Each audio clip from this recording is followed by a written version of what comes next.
My name is Daniel Hayes, and I'm 42 years old. I live in a quiet suburb just outside Cleveland, Ohio, in a 2-story colonial house with white shutters that my wife Rebecca picked out 8 years ago. We have a daughter, Lily, who's 6, and until last Christmas, I believed I was the luckiest man alive. I want you to listen carefully to what I'm about to tell you, because every word of this story is true, and by the end of it, you'll understand why I haven't been able to sleep through a single night since. It started with a phone call in early December. Rebecca was in the kitchen, rolling out dough for Lily's school bake sale, when her phone buzzed on the counter. She wiped her flour-covered hands on her apron, and I saw her face light up the moment she answered. Marcus, oh my God. It's been forever. Marcus, her cousin. 21 years old, fresh out of college, the family's golden boy. I'd met him exactly twice before, once at Rebecca's grandmother's funeral and once at our wedding, where he was just a teenager with braces and an awkward smile. She covered the receiver and looked at me with those green eyes that made me fall in love with her 10 years ago. Honey, Marcus is in town for the holidays. His parents are in Europe. Can he stay with us? I should have said no. I don't know why I didn't. Maybe because Rebecca looked so happy. Maybe because I trusted her completely.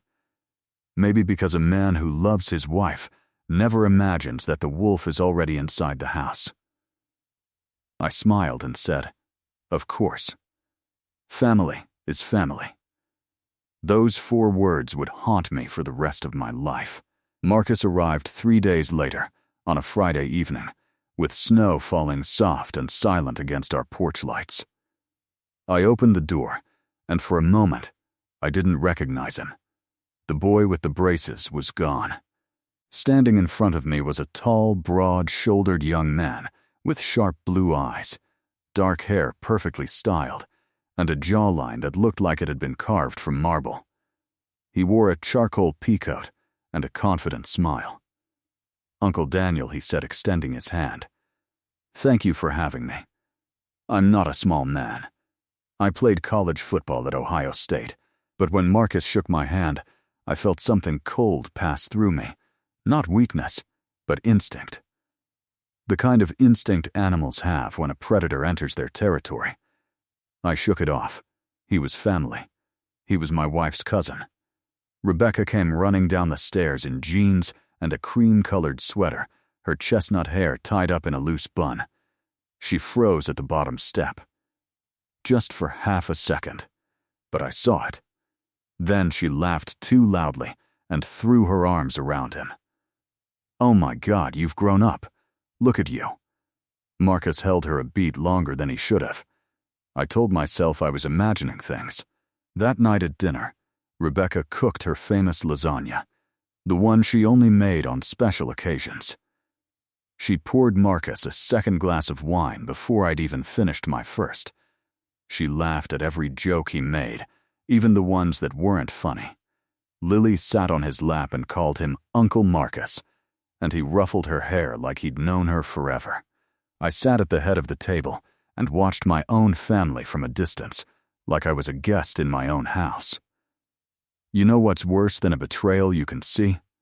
A betrayal you can only feel. The next 2 weeks were a slow descent into something I couldn't name. Rebecca started wearing makeup at breakfast. She stopped wearing her wedding ring because she was washing dishes. She started a new perfume, something darker, sweeter, something I'd never smelled on her before. She laughed differently when Marcus was in the room. Lighter, younger, like she was 22 again, and I had never existed. One morning, I came downstairs early to make coffee, and I found them in the kitchen. Marcus was leaning against the counter, and Rebecca was reaching past him for a mug. Their bodies were 6 inches apart. When they saw me, they jumped. Morning, babe, Rebecca said, her voice an octave too high. Marcus didn't even look at me. He just walked past with his coffee and said, Sleep well, Uncle Daniel? There was something in the way he said uncle that made my stomach turn. I started watching. I didn't want to. I hated myself for it. But every time Rebecca laughed, every time she touched his arm, every time she said his name, something inside me twisted tighter and tighter, like a wire about to snap. I told myself I was paranoid. I told myself I was a jealous, insecure husband. I told myself that the woman who had whispered forever to me on a beach in Maui was not capable of this. I was wrong. It was December 22nd. A Tuesday. Lily had a fever, and Rebecca had given her children's Tylenol and put her to bed at 7. I'd worked a 14-hour shift at the firm, closing out year-end accounts.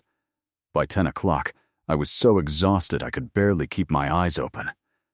Rebecca brought me a glass of warm milk. She kissed my forehead. "You look so tired, Daniel. Get some rest. I'll come up in a bit." I drank the milk. I went upstairs. I climbed into bed. And here's the part I'll never forgive myself for.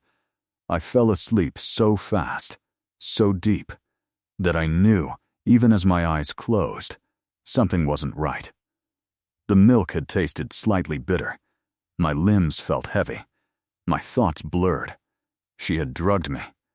My own wife had drugged me with sleeping pills crushed into warm milk, like I was a problem to be solved. Like I was nothing. I don't know how long I slept. But somewhere around 2 in the morning, I woke up to the sound of a floorboard creaking in the hallway. My head was pounding. My mouth was dry. The bed beside me was empty.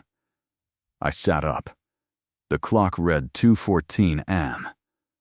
I got out of bed slowly, my legs unsteady, and walked to the bedroom door. The hallway was dark, but I could see a thin line of yellow light under the guest room door at the end of the hall. And I could hear them. I won't describe what I heard. Some sounds, once you hear them, live inside you forever. They become part of you. They eat you from the inside out.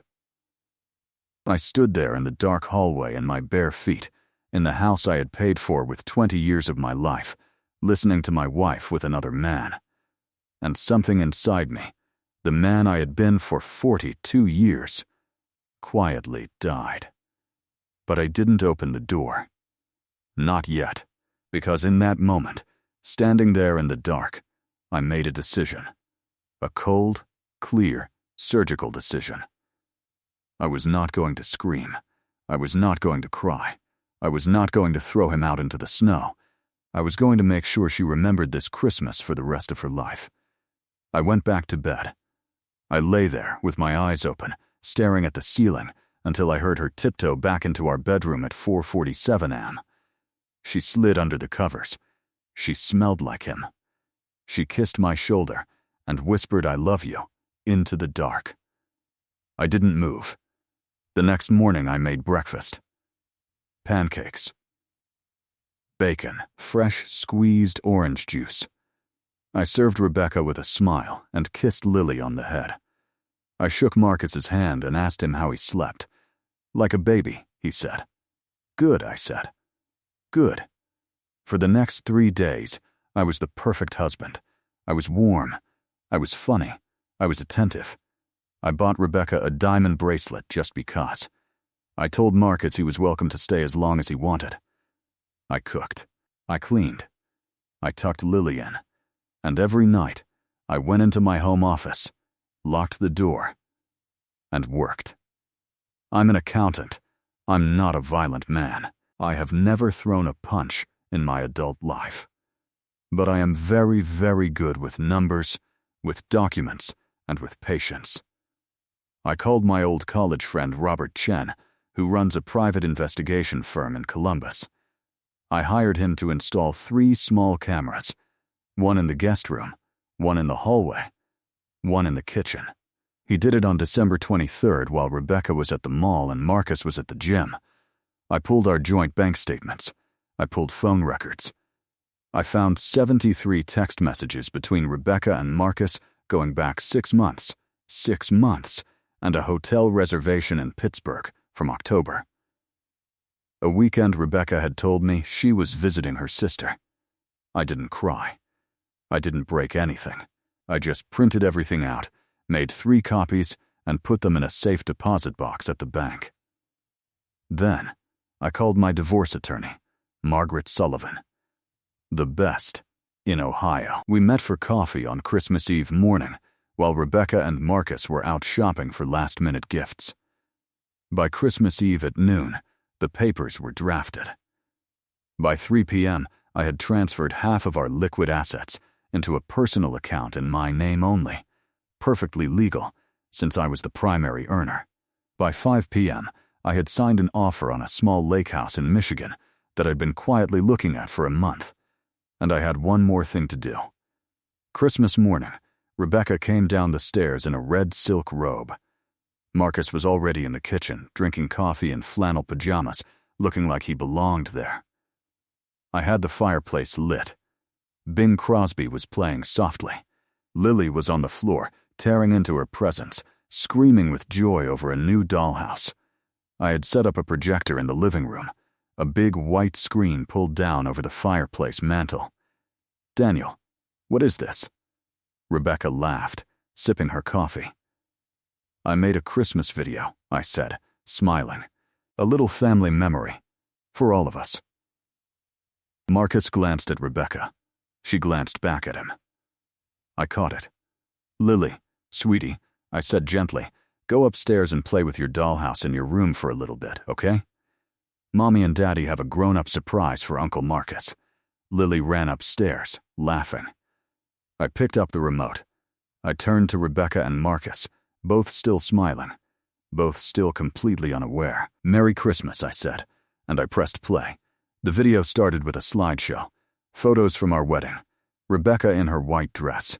Me, 25 pounds lighter, looking at her like she was the only person in the world. Then, Lily's birth.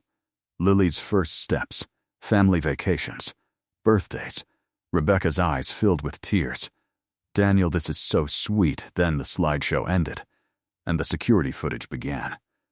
The guest room, December 22nd. 2:19 am. Rebecca's face went white. The coffee cup slipped out of her hand and shattered on the hardwood floor. Marcus stood up so fast his chair crashed backward. Daniel, wait. I didn't move. I didn't blink. I just watched her watch herself. I watched every muscle in her face collapse. I watched the woman I had loved for 10 years turn into a stranger in real time. The footage played for 90 seconds.